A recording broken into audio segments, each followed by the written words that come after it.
Yo, what's up guys? Hope you all doing well. Finally back after 2 years. I know it's been a long time, but without further ado, let's get today's video started. Okay, so bam, today I'm going to review these. As you can tell already, nothing too crazy.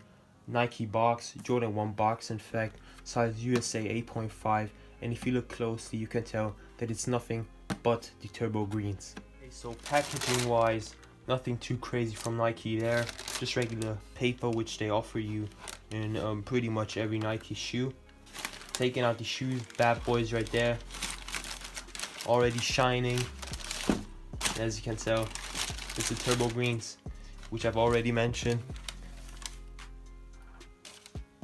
Just take a second and look at them.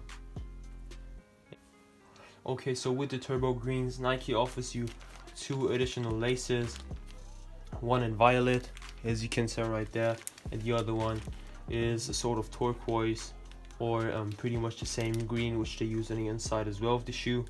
I went with the white ones, but obviously if you wanted to, you could just swap. Speaking of the materials used on the turbos, Nike went on the toe box, the outside and the inside of the shoe, for a sort of quilted leather which Nike already used on the previous Jordan 1 Phantoms, which already released in 2019. In my opinion, a good option right there from Nike to stick for sort of different leather this time. I was actually surprised how they came out, because I was not really feeling the Phantoms because it was just too much of the quilted leather, but on the turbos I feel like it's really popping and a sort of eye catcher as well. In fact, speaking of another eye catcher, that we have another one.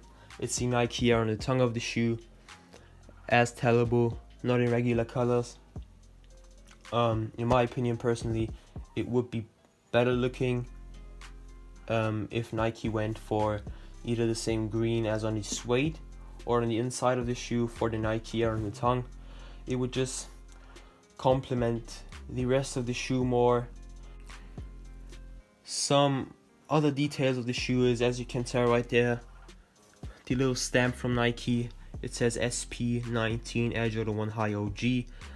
That's the year of the production, obviously. Air Jordan 1 the model, and High OG the model as well.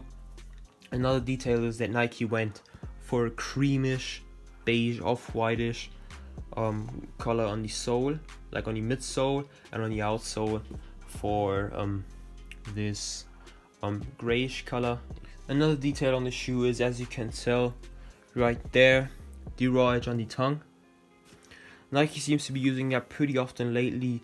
We saw the deconstructed vibe on the T10 collection with Virgil Abloh / Off-White and Nike. And to be honest with you guys, I was not really feeling the deconstructed vibe on the Off-Whites.